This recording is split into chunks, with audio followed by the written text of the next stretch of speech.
papalitan natin ngayon yung air filter ng motor natin. So nga pala, first time ko gumawa dito, gawin to, and then mas easier yung older models ng R3 na 2018 below. So sa 2019 above naman is kailangan natin baklasin yung covers nito kasi medyo iba na yung cover ng R3 natin. So let's go. So first is dapat tanggalin natin yung upuan, and then yung dalawang to. So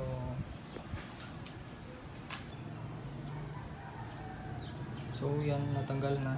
Then ito, saka ito dapat alisin natin. So ayan is natanggalan natin. So next is itong cover na to, tanggalin natin to, and then next is the part. So balikan ko kaya after nito. So ayun, natanggal natin yung part dito. Next is yung dito. So alisin muna natin to, and after that is yung cover nito. Nga pala, dito yung air filter ito. So kailangan natin baklasin ito para maikabit yung bagong air filter natin. So ayan guys, is tapos na natin baklasin yung both sides ng cover sa motor natin. So next is ito, matanggalin natin yung tank cover. So first is ito, and then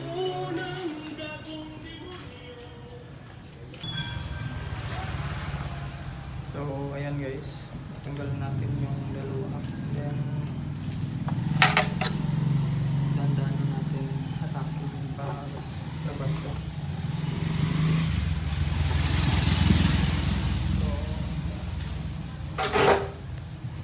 So next step is ito, tatanggalin natin para mahila natin ito palabas,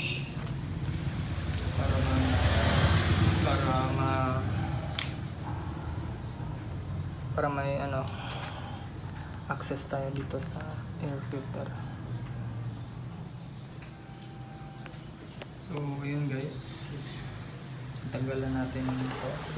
So natakpan natin pa taas yung tank cover. So ito lang yung nag-connect dito.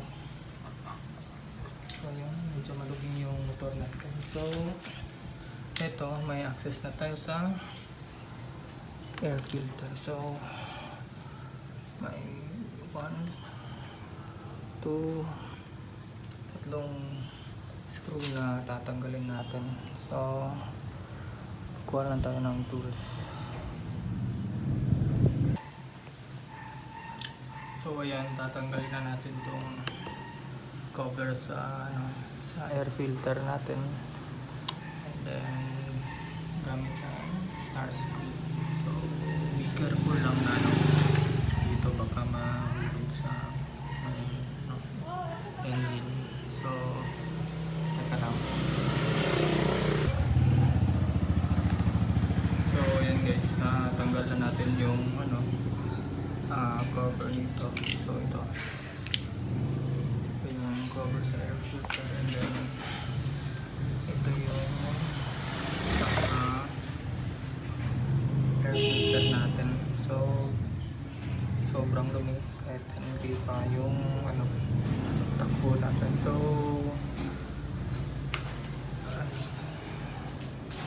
So as you can see, naka-open pipe po yung motor natin. So sa video na nakita ko is once naka-open pipe daw tayo, dapat na magpapalit tayo ng high flow na air filter. So nabuksan na natin yung air filter natin. So as you can see, is oiled na siya. So once na maglilinis ka is bibili tayo ng oil din galing sa K&N. So yan.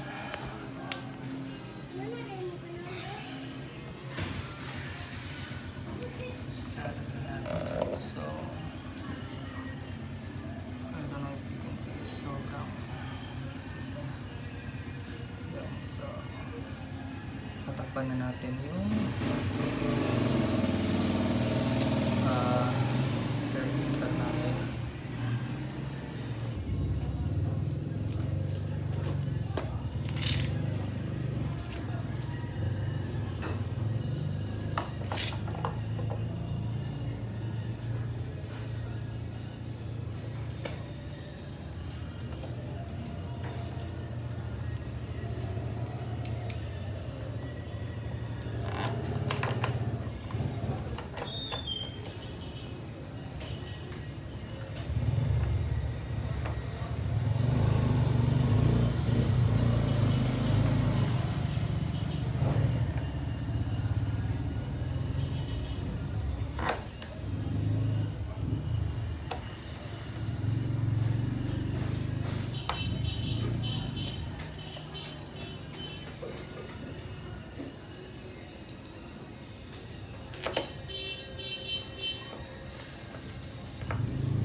So ayan, tapos na natin na tapan yung air filter.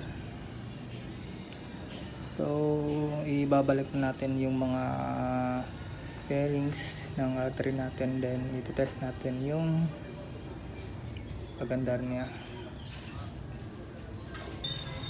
So ibabalik na natin yung tank cover. So kung ano yung tinanggal mo last is yun yung babalik natin first.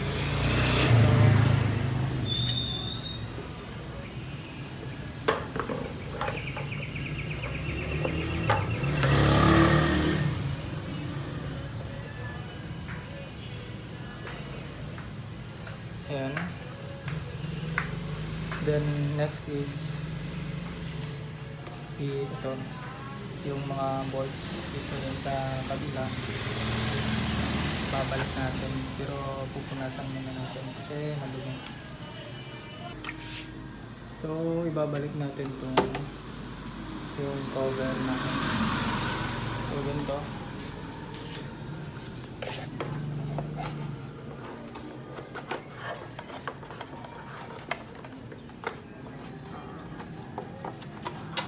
Ayan.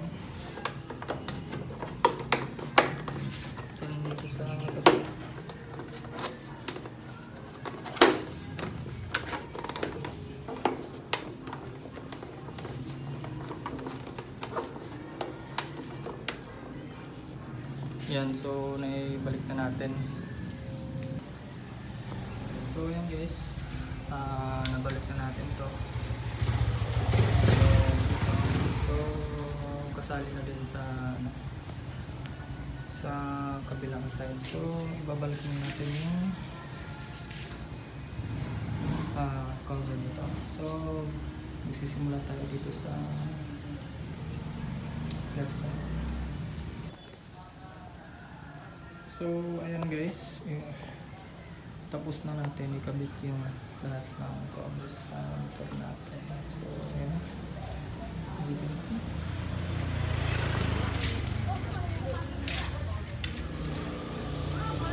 So just be sure to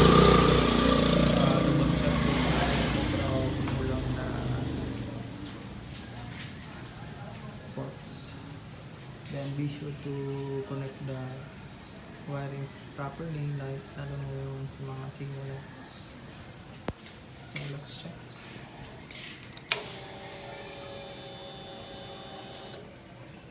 So yan, takbo natin 10,332. So check natin yung left signal. So goods naman, then sa right. So naikabit natin so let's try to turn on the motorcycle and check. So yan.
If you are not yet subscribed to my channel, please do subscribe and hit that bell button below.